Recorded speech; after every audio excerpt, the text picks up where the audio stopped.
السلام عليكم حبيباتي، دائما مع هلويات عيد الفطر المبارك إن شاء الله. اليوم جبت لكم وصفة القنيدلات والباقات محشيين بحشو رائع. راح يجي هذا الجاتو البنين، راح يكون ثالث نوع من حلويات العيد. راح تشوفوا معايا، راح يجي بنين ويجي معلك من الداخل من هذاك الحشو. واش نقول لكم، واش نقول لكم، ان شاء الله هاد الوصفه تعجبكم لنا اليوم. وقولوا لي واش راكم ديروا، واش وين راكم واصلين في الحلويات، يا درا كملتوا ولا ما كملتوش؟ ايوا اش نديروا، الله يقدرنا. راح تشوفوا، راح نقسم معكم حبه، شوفوا كي راح يجي طري وبنين، وراح يجي كما قلت لكم معلك ومعسل من الداخل. اذا كما قلت لكم دائما عندنا وصفه وعندنا مقادير ان شاء الله. نبدأ وصفتنا على بركة الله. اللهم صل وبارك على سيدنا محمد صلى الله عليه وسلم. نبدأ يلا مع بعض. هنا في ان غيسبيون حطيت 250 غرام تاع الزبدة كيما راكم تشوفوا. راح نحط معاها 4 مغارف تاع الزيت، وراح نحط معاها 2 مغارف تاع السكر كلاصي، وراح نحط معاها 2 مغارف تاع العسل. هذه 2 مغارف تاع العسل هي اللي راح تخلي لنا هذوك لي باغكات وكاع يجونا لون شبان. راح ندير عطر الليمون لانه انا راح نديرهم بعطر الليمون. وهنا ندرب بالباتر، ندرب مليح بالباتر حتى نتحصل على كريمه.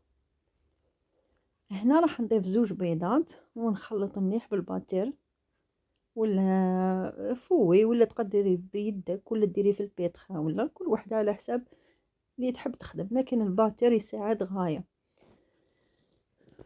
هنا بعد ما كملت خلطت مليح، يعني احسن من الليد. هنا بعد ما خلطته مليح نحيت الباتر وراح نخدم بيدي. راح نضيف الفرينه حتى نتحصل على عجينه طريه تساعدني باش نديرها في الليمون، يعني تكون طريه بصح ما تتلازقش في الليد. هاي لكم، هذه هي العجينه اللي تحصلت عليها. وراح نستعمل هاد الليمون اللي دايرين كي الكوكياجا، شريتهم جدد، راه هادو اللي راح ندير فيهم.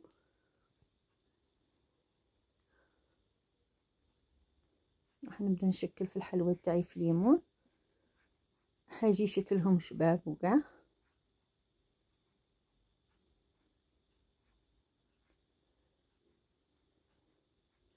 واللي تحب دير في القنيدلات ولا في هذوك لي باغكات تاني، كل وحده ودير كيما تبغي. هذه هنا بعد ما كملت التشكيل تاع الحلوى تاعي كما قلت لكم، هاني درت هذا الشكل تاع القنيدلات، ودرت هذا الشكل تاع لي نثقبهم، يعني تاع الكوكياجا نثقبهم. مي كما قلت لكم درت هذا الشكل اللي جاي كي القنيدلات، ودرت هذاك الشكل تاع الكوكياجا. وهنا كنت دايره الفرن يسخن، راح نطيبهم، يعني نطيبهم من تحت ومن بعد نحمرهم على هذا الشكل. هذا هو طيابهم، شوفوا كيفاش يجوا طيابهم، يجي شباب ويعني اللون ذهبي رائع اللي يحبوه كاع.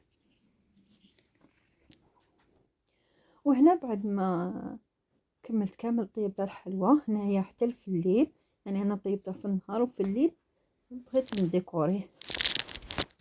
هنا عندي كراميل، عندي سوبر كريم، وعندي سوبر كريم تاع الليمون، عندي الكوكا، وعندي نوات كوكو، عندي حلوة الترك، وعندي عطر الليمون.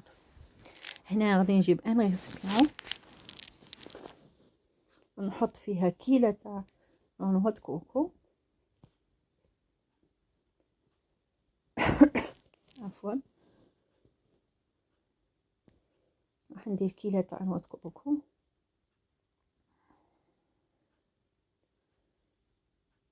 وراح ندير كيلة تاع كاكاو محمص وملحي، ما يكونش ملحي رقيق، يعني شويه خشن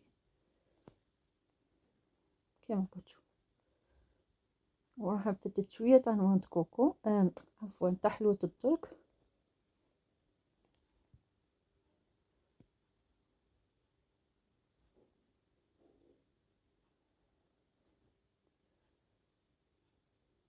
وراح ندير شويه عطر الليمون.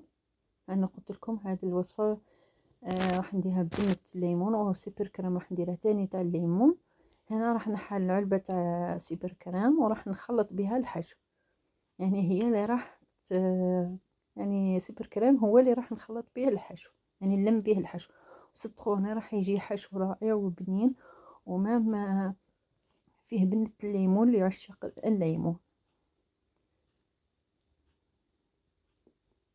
نلم الحشو.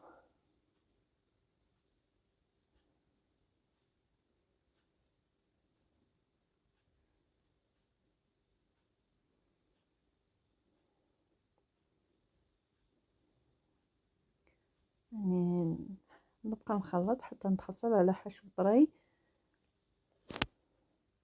وخلطوه مليح هكا تحسي كشغل بدا يطلق كل حسيله هكذا، يعني باش يجيك طري.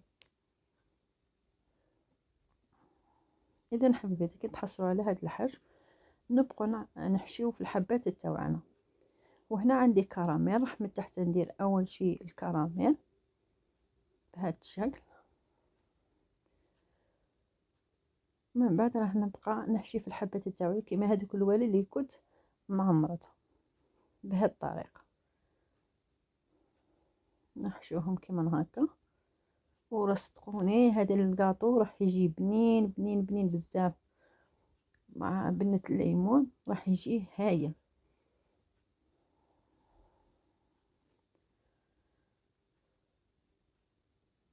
بهذه الطريقه. اذا نكملوا كامل حبيبات تاوعنا كيما درناهم كيما راكم تشوفوا.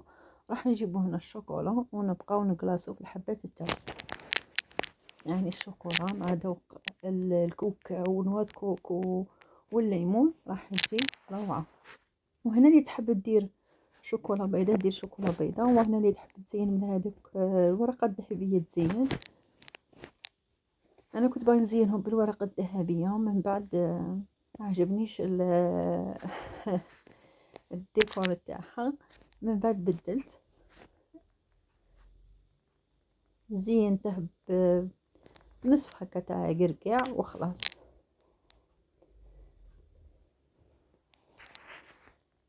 بتشوفوا هنايا كنت درته لكن ما عجبنيش الديكور، من بعد بدلت الديكور. هذه هي وصفتنا لنا اليوم حبيباتي، هاي لكم جاهزة في صحن التقديم. ان شاء الله تنال اعجابكم وتعجبكم الوصفة. ما تنسونيش باللايك والاشتراك في القناة وتفعلوا بالجرس لكم كل جديد. تحياتي لكم، الملتقى ان شاء الله مع وصفات جديدة. سلام.